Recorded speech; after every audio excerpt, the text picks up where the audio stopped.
Tua palavra é luz no meu caminho. A Palavra de Deus é a luz do nosso caminho. Tua palavra é... Na Rádio Universidade Marcos Bicalho, falando de Bíblia.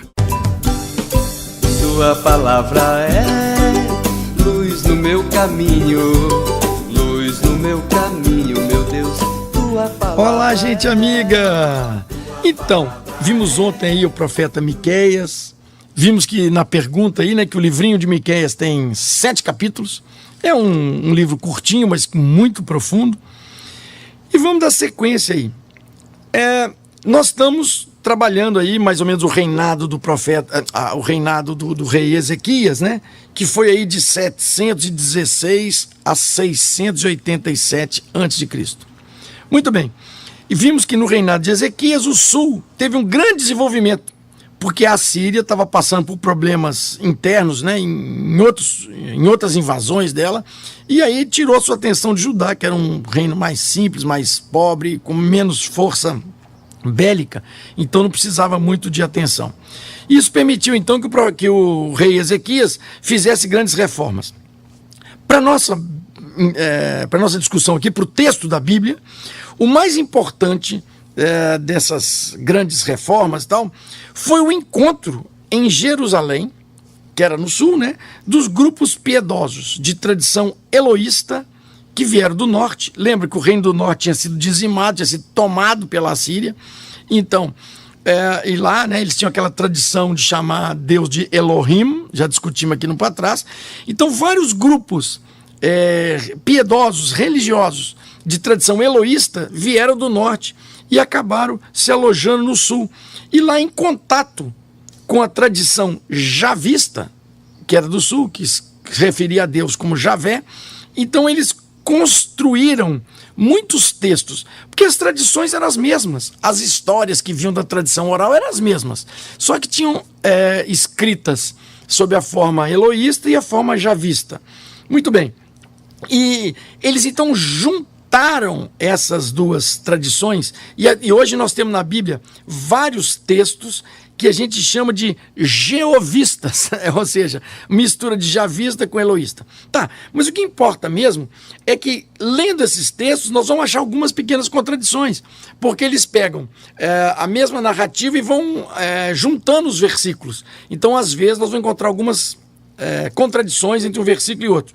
Mas o que importa, como nós já vimos, a Bíblia não é um relato fidedigno histórico de cada coisa, né? Uma reflexão sobre os assuntos, e talvez o melhor texto para a gente entender essa tradição jeovista seja a história super conhecida de José do Egito. Essa história vocês vão encontrar lá no livro do Gênesis, capítulos 37 a 50. Veja bem, aí alguém vai dizer, nossa, mas nós estamos lá nos profetas, você quer voltar no Gênesis? Veja, desde o começo, o que nós estamos dizendo é o seguinte: nós não estamos estudando nem lendo a Bíblia a partir do primeiro livro e lendo de cabo a rabo. Por quê? Porque esse é um jeito equivocado. É um jeito que a gente não consegue compreender a situação. O que nós estamos fazendo é caminhando com a história do povo, e a partir do momento que vão aparecendo os profetas, vão aparecendo cada situação, a gente volta na história. Então, aqui estou lembrando a vocês essa famosíssima história de José do Egito. Lembrando que o que acontece mesmo nessa situação? É um texto enorme, né? Vi aqui, ó, Gênesis, capítulos 37 a 50. Mas é um texto que você devia arrumar um tempinho para ler. De noite aí na sua casa, sei lá, pegar lá no livro do Gênesis, do capítulo 37 ao 50, para lembrar essa história do José do Egito. Você lembra, né? Que os irmãos estavam com inveja, os irmãos jogaram ele dentro do buraco, depois venderam como se fosse escravo, falaram com o pai que ele tinha morrido, aí ele acaba indo para o Egito como escravo, fica lá um tempo, depois ele decifra um sonho do faraó, acaba se tornando um conselheiro econômico, né? Um ministro da fazenda, vamos dizer assim, do faraó, e consegue um grande desenvolvimento para o Egito. Vem uma seca enorme lá em Canaã e o povo hebreu acaba indo para o Egito, morar lá no Egito um tempo, e nesse tempo então se encontra com José. Essa é a tradição. E ele não se dá a conhecer e tal, e aí aperta muitos irmãos e tal, no fim que se dá a conhecer. É uma linda história essa narrativa de José do Egito. Mas o mais interessante é o que eles querem dizer com isso. O texto tem muita atualidade, porque é um elogio, né, que se faz ao desenvolvimento da corte refinada do Egito. Coloca o José administrando, mas que o Egito sobrevivendo à grande seca e tal e tal. E por que o javista está com essa ideia de elogiar e tal o reino do Egito? Porque indiretamente ele está elogiando a tradição dinástica lá do sul, né? Lá os tempos lá de Saul, Davi e Salomão, e depois dos reis que ficaram no sul. Muito bem. Quando eles põem José, um comportamento que não se desvia para o mal, um comportamento que é cheio de amor de Deus, aí você já começa a falar, opa, essa ligação mais com Deus do que com o reino, não, então já é uma tradição mais eloísta. Só para lembrar, quando separou o reino do norte do reino do sul, o reino do sul ficou com os reis da tradição lá da casa de Judá, né? Seriam os reis da tradição de Salomão, Davi, etc, etc. O reino do norte criou uma tradição nova. Então, para o reino do norte, não interessava muito esse negócio de ficar exaltando os reis. Eles era mais exaltar os patriarcas, o relacionamento com Deus. Então, no texto do José, a gente vê claramente essas duas coisas. Tem hora que está se elogiando o reinado do Egito, indiretamente elogiando os reinos do sul. E, de outro lado, exaltando muito a questão eloísta, né, da questão da participação de Deus através dos profetas, da história dos patriarcas, você vê claramente que é alguma coisa de tradição eloísta. E ainda mais, né, vamos lembrar que essa história está sendo colocada como acontecida lá no ano 1700 a.C., entre 1700 e 1600.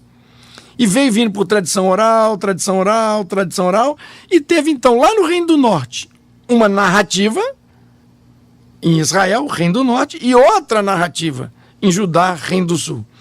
E ambas, essas duas narrativas, por volta aí dos anos 800, 700, foram juntadas. E agora estão sendo reescrita, fundida num texto só, já por volta do ano 700. Então veja bem, quase 1000 anos depois, que essa história vem sendo contada, ela está sendo escrita. Tá, e qual então é a grande mensagem dessa narrativa?